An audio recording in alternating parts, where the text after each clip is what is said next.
Hello there, fellow humans, and welcome to this video. And I think now is a good time to talk about Wargaming as a whole, because that might be quite important, you know, considering where the company is originally from. Now, leaving that aside, Wargaming is a company with a headquarters in Cyprus, and that since 2011. So, they're also Cyprus's biggest taxpayer, so basically, to all intents and purposes, they're a Cyprus company. Cyprian? I have no idea. Put it in the comments which way the right one is. So basically, there's no problem there. Now, obviously, the one problem there is that the biggest development studio for Wargaming is in Minsk, which you know where that is. It's not the headquarters though. It's just a development studio, and it's also the biggest one.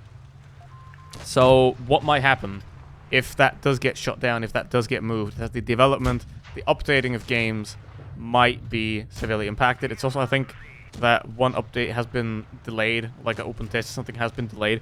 So it's really not a great idea or situation for the game in that place.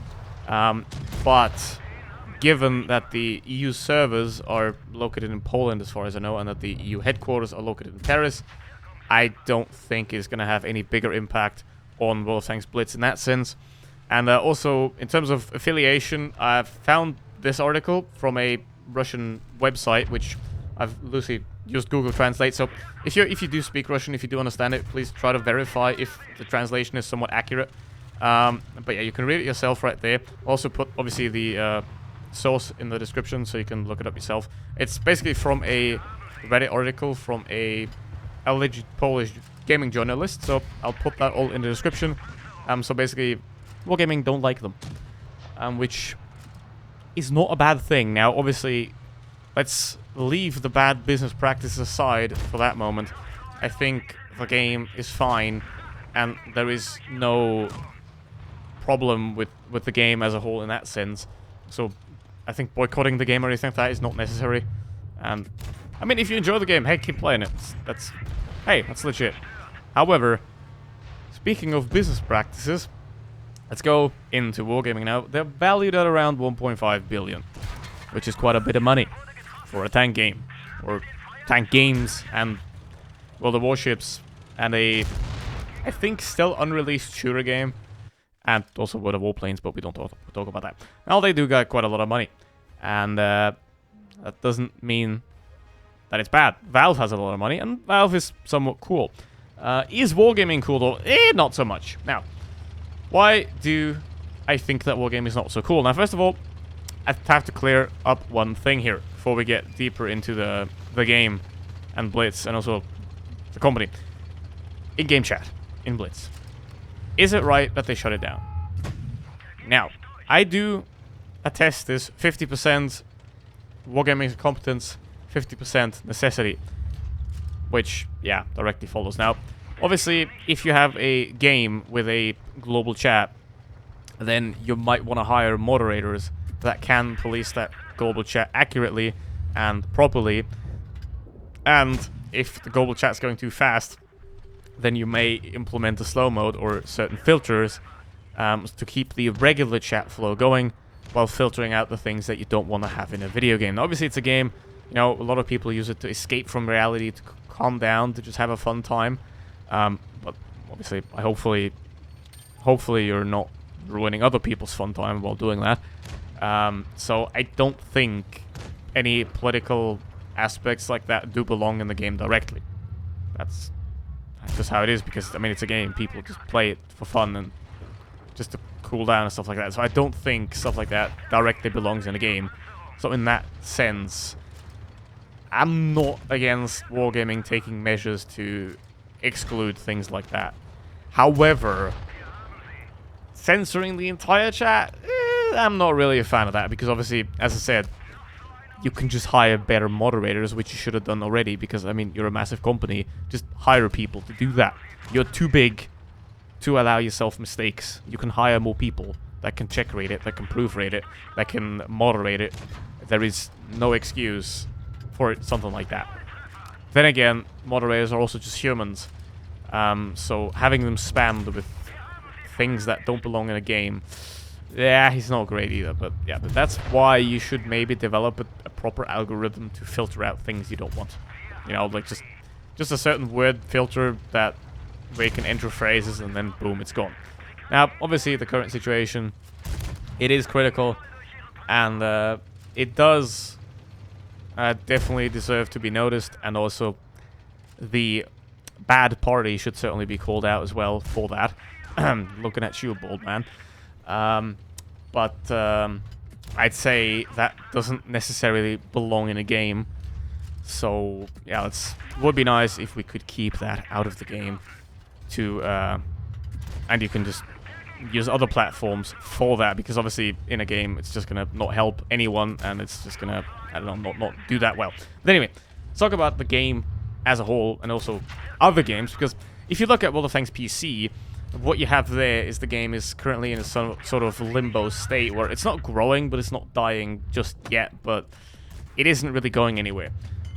And that has quite a couple of quite easy reasons. Now, obviously, you have the horrible balance at tier 10 and the horrible inequality from new game players to already established players. You know, if you're a new player, you start off, you have a tier 8 tank, you know, that you have a bad crew in and stuff like that, and then you play against the guy with 6 skills on a renegade.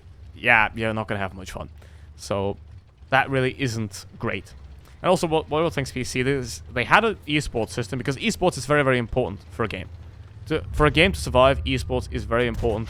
Even Farming Simulator as esports. Like, the Farming Simulator as esports, and Farming Simulator esports is better than Blitz esports. And it's more alive than the Wargaming League. Now, if you want to have a look at the Wargaming League, there's a YouTube channel, it's just WGL, and you can watch those matches yourself. You can make a picture of those yourself. But basically, they invested a lot of money, and then they decided that they don't want to invest money, and then they pulled out. They had massive organizations like Na'Vi, like Hellraisers. They had teams from those organizations involved, but they gave it up anyway. So I don't really expect Blitz esports. It's not an esport at this point, but I don't expect Blitz esports to ever be a thing, to ever be a professional environment as well, because obviously I do understand why they want to make it touch only, but excluding a lot of the players, especially a lot of the good players, I don't really know if that's such a good idea by disallowing PC, but yeah, there's that. Or just make a touch tournament and a PC tournament, and then you'll be done with it, because, you know, then you have more players, more matches, and also you maybe want to hire someone that knows how to observe the games to get hype into the game, to make the game interested, rather than making it look like a top-down visuals of like a Dota 2 or something like that, which is kind of what it looks at the moment. It doesn't look like a interesting fighting game, or like it more looks like a boring top-down strategy game with how it's observed at the moment. And that same happened with Wargaming League. Like, just the games weren't that fun to watch. And if you look at the view numbers, they're down. They're not really there. And obviously, sometimes they get inflated by giveaways. But I mean, hey, those people are gonna leave. They're not there to watch the games. They're there to get the prizes. So yeah, if Blitz can't do esports, and they can't, what do you need to make a game survive? Well, 2 things. You need to retain players, and you need to win new players. How do you retain players? Well, you give them goodies like free events, stuff like that, where they can get things a lot better. And Wargaming is doing some events, but a lot of them just tend to be horribly pay to win. Like also the tank marathons in World of Tanks PC, where you have to like play 8 hours a day to get a tank for free, which, bruh. But at least you can get the tank for free there. Now in Blitz, with ever-increasing prices, with new tanks only in crates, I don't see that being any benefit to the game whatsoever. And they have to stop that if they want to make this game viable in the long term, because no one wants to play a crate simulator where you just have to sink money into to be somewhat useful at. That's not the goal of the game. The goal of the game is to have fun, right? And it's not fun when you play a good game, and then 2 seconds after you've played an amazing game, you get an ad for a completely worthless avatar slapped into your face. That is simply not how a game does well in the long term.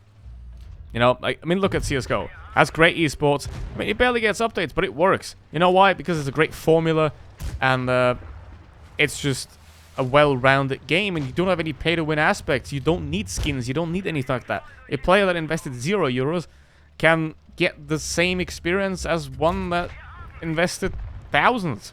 So, yeah, Wargaming, make your game better. First of all, what I would do, remove gold from crews. Make 100% crews available for crates. Remove the stupid pop-up offers. Get rid of that. Get rid of crates. And then you may have a game that might run better in the long term, that might attract new players, and that might also be viable and interesting in the future. That's the video. Thank you very much for watching. And, yeah, see you for the next one. Stay safe. Don't die. Goodbye.